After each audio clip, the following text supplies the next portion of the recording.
a vocês. Estamos um pequeno número, né? Imagino que por conta do feriado, do feriadão, o pessoal também está um pouco de ressaca do Enem, né? Mas eu fico feliz de vê-los aqui. Vocês são os perseverantes. Os perseverantes são aqueles que certamente alcançam, né, o fruto do seu trabalho, né, que vocês estão plantando agora.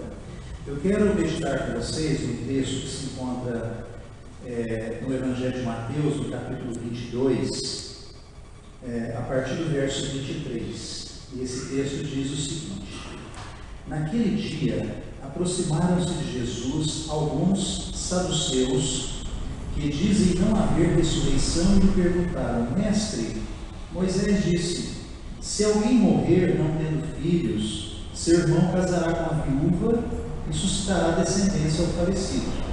Ora, havia entre nós 7 irmãos. O primeiro, tendo casado, morreu e não tendo descendência, deixou sua mulher a seu irmão. O mesmo sucedeu com o segundo, com o terceiro, até o 7º.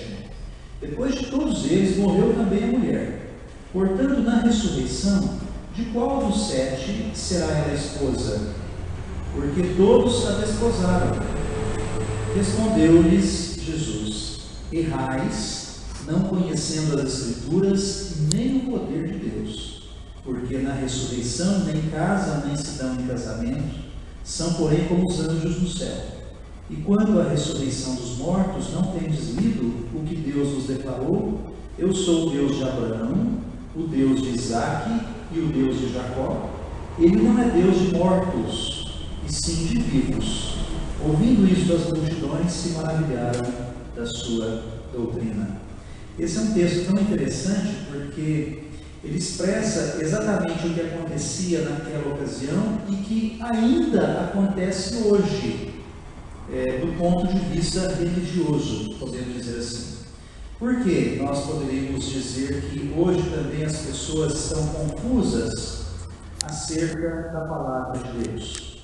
Porque nós vemos, por exemplo, muitas doutrinas, muitos tipos de ensinos que são oferecidos às pessoas e que demonstram, pelo menos através desses ensinos, que haveria uma multiplicidade de caminhos que seriam suficientes para levar a pessoa a desfrutar da vida eterna.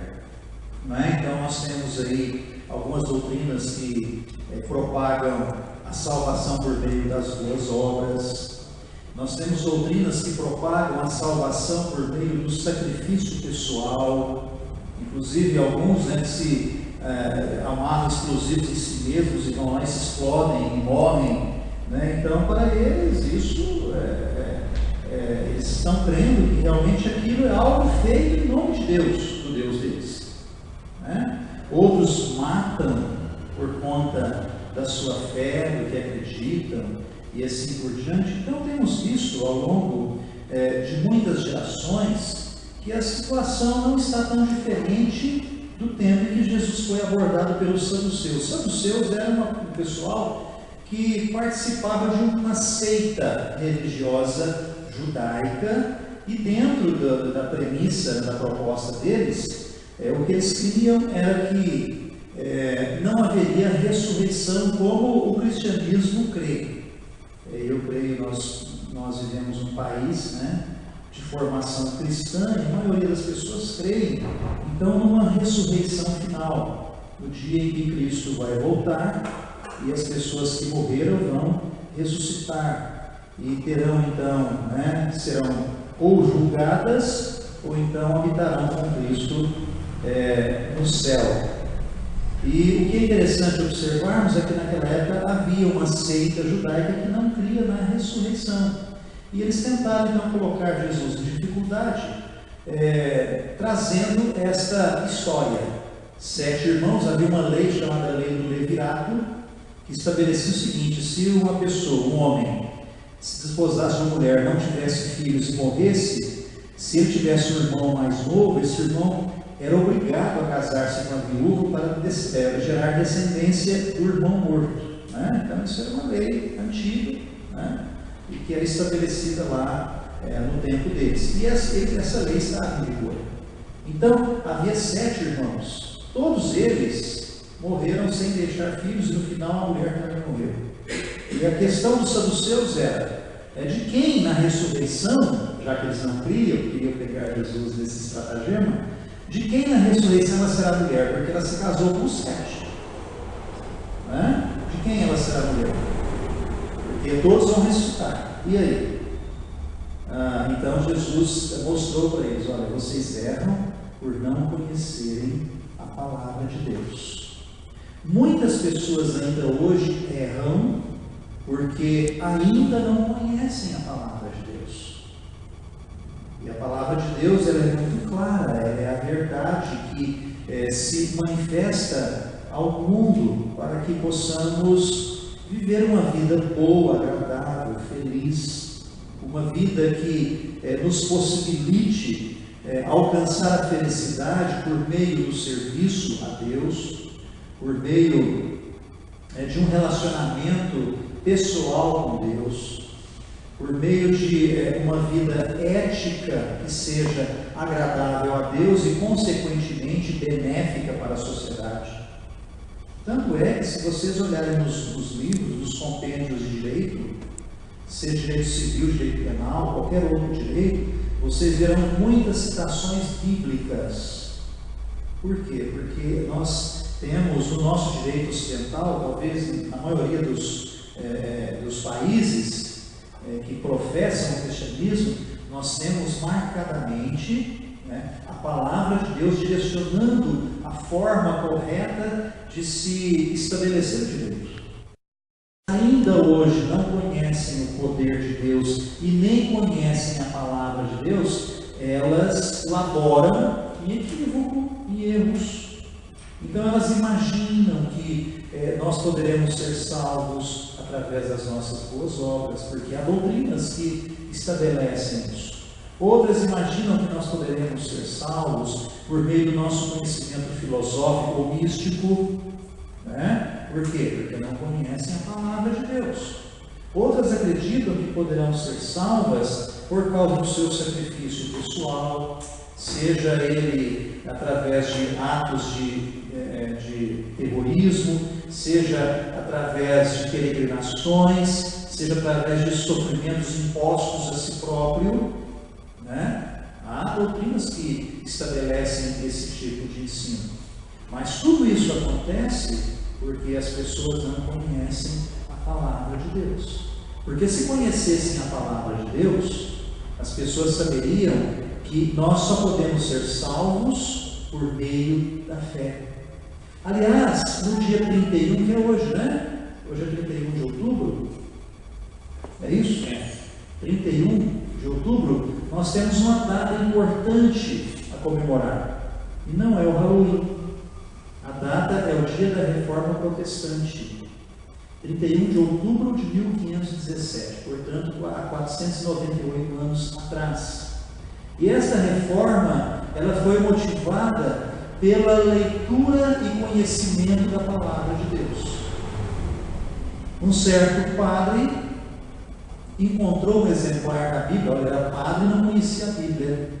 Encontrou um exemplar da Bíblia Sagrada e começou a lê-lo. Claro que estava em latim, deveria dominar o idioma, e começou a lê-lo. E diz a história que ele foi iluminado ao ler um texto da Epístola de Paulo aos Romanos, dizendo que o justo viverá pela sua fé. Então, o justo vivendo por meio da sua fé, ele encontrará o favor de Deus, ele encontrará um relacionamento especial, um relacionamento transformador com o seu Deus, o seu Criador.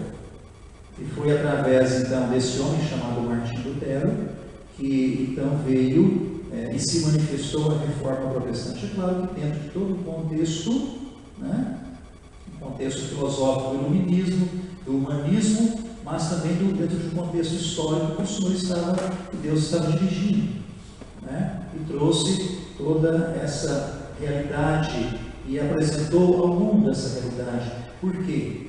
Porque as pessoas na época de Lutero também não conheciam a palavra de Deus, como hoje também não conhecem. E se o mundo está mergulhado nesse caos, nessas dificuldades, nessas guerras, muitas delas de origem religiosa, é porque ainda hoje as pessoas não conhecem a palavra de Deus. Porque se a conhecessem, as pessoas não se mobilizariam para guerrear umas com as outras, para explorar umas às outras, para oprimir umas às outras, mas elas viveriam para ajudar e amar umas às outras. Que Deus então nos abençoe, nos ajude e nos dê força para que entendamos a vontade dele, mas especialmente entendamos a sua palavra. Deus abençoe a todos vocês. Tenham todos uma boa aula, viu? Palavra.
Descendentes dos 12 filhos de Jacó, né?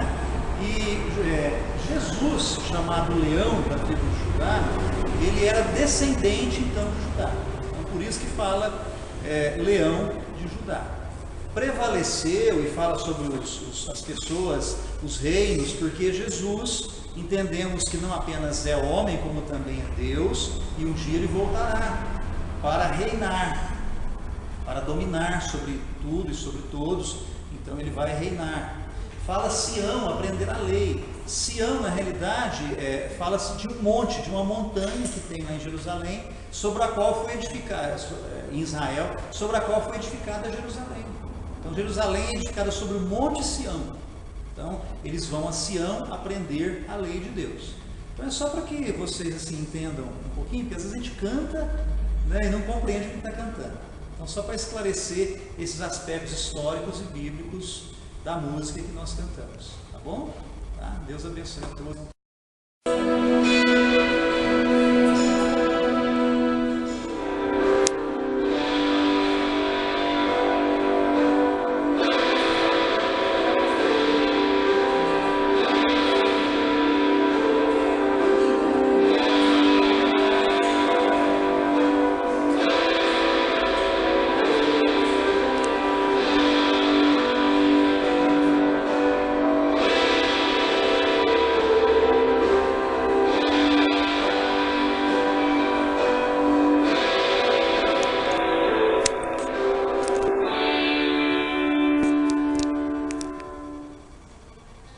Pessoal, então esse vídeo, na verdade, é uma continuação daquela aula que eu dei para vocês, falando sobre a mulher, sobre a violência que ela sofre, sobre o movimento feminista, entendeu? Sobre o quê? Sobre a mulher inserida no mercado de trabalho, a mulher revolucionando a questão do quê? Do ambiente de trabalho, né? Então quem estudou depois daquela aula conseguiu ir bem na redação que aconteceu no Enem. E hoje a gente vai dar um prosseguimento para quê? Para a gente poder fixar a ideia da violência que a mulher sofre e até mesmo independente de qualquer prova, isso vale para quê? Para a gente ter uma mudança de atitude também sobre o assunto e assim a própria mulher assim, ser beneficiada, o que a gente pode discutir. E é o que eu falo para vocês, a nossa aula é bem participativa, não vai ser só eu que vou falar, vocês também vão falar, correto? E essas experiências de agressão, né, que a mulher sofre, todos talvez tenham algum relato para contar. Isso não é só eu que vou falar, eu acho que todo mundo aqui tem uma experiência, não tem? Ou não? É completar os carbonos com hidrogênio e classificar as ligações com sigma e pi.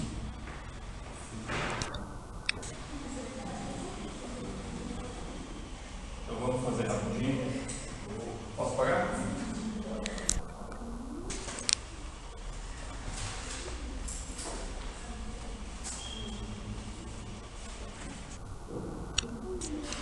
Então aqui, por exemplo, a gente já viu que o carbono é tetravalente, faz 4 ligações. Então se eu tenho aquela estrutura,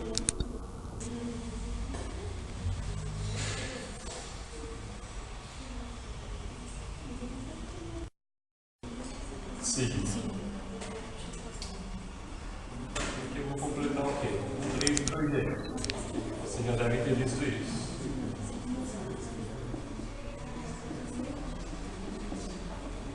Então carbono é tetravalente. Eu já tenho uma ligação, mais 3 hidrogênios, mais 3 hidrogênios. Todas as ligações são ligações sigma.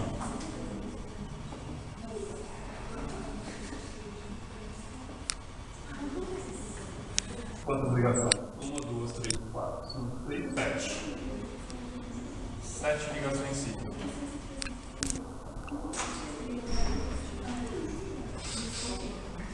Se perguntasse para você, qual a geometria desse carbono? Tetraédrico. Eu tenho aqui um carbono que tetraédrico. Só ligações simples. Se fosse uma ligação dupla, seria trigonal. A gente teria um triângulo lá. Então, no caso, eu tenho aqui o carbono tetraédrico com ligações sigma.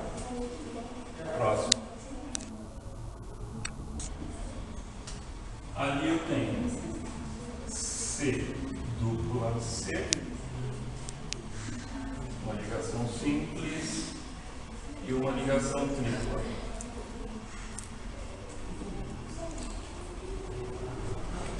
Então, para completar com o hidrogênio, eu preciso ver se cada carbono está fazendo 4 ligações. Então, aqui eu tenho duplo, eu preciso colocar 2 hidrogênios. Esse carbono, 3 ligações, preciso colocar 1 hidrogênio. Esse já é tetravalente, já tem 4 ligações. E esse aqui, 1 hidrogênio. Classificação das ligações. Ligação simples.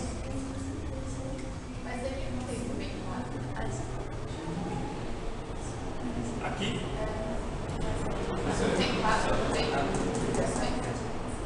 Três, 4. Fechou. O hidrogênio, família 1A, só realiza uma ligação. Então vamos classificar as ligações. Ligação simples é sigma pi. Aqui eu tenho ligação sigma. Aqui a primeira ligação é sigma, a segunda é pi. Ligação sigma, essa ligação do meio, sigma, pi, pi.